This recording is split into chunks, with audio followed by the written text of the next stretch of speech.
In a dramatic escalation of its threat warning, the White House said that Russia could invade Ukraine in a matter of days, even before the end of the Beijing Olympics on February 20. National Security Advisor Jake Sullivan stopped short of saying the U.S. now believes President Putin has actually made the decision to attack. Still, the White House's tone and language on the possibility of war in Europe were much more pointed and strident than just days ago. Take a look. We continue to see signs of Russian escalation, including new forces arriving at the Ukrainian border. As we've said before, we are in the window when an invasion could begin at any time, should Vladimir Putin decide to order it. If a Russian attack on Ukraine proceeds, it is likely to begin with aerial bombing and missile attacks that could obviously kill civilians without regard to their nationality. A subsequent ground invasion would involve the onslaught of a massive force. With virtually no notice, communications to arrange a departure could be severed and commercial transit halted.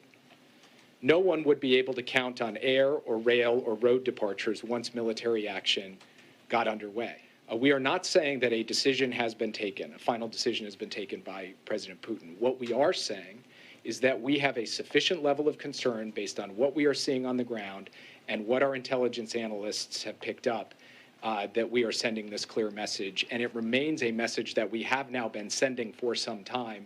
And it is, yes, it is an urgent message because we are in an urgent situation. We want to be crystal clear on this point.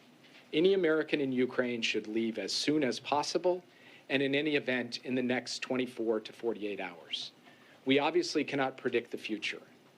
We don't know exactly what is going to happen, but the risk is now high enough and the threat is now immediate enough that this is what prudence demands. If you stay, you are assuming risk with no guarantee that there will be any other opportunity to leave and no prospect of a U.S. military evacuation in the event of a Russian invasion. Meanwhile, the Pentagon said top U.S. General Mark Milley spoke by telephone on Friday with his Russian counterpart, General Valery Gerasimov. Milley, the chairman of the Joint Chiefs of Staff, and Gerasimov, chief of the Russian General Staff, discussed several security-related issues on concern, according to Colonel Dave Butler, the Joint Staff spokesman. The telephone call is not the first between the two generals, but their conversations are rare. Now, images, as you can see here, published by the Russian Defense Ministry, show tank drills and paratrooper landings during joint Russian-Belarusian military drills.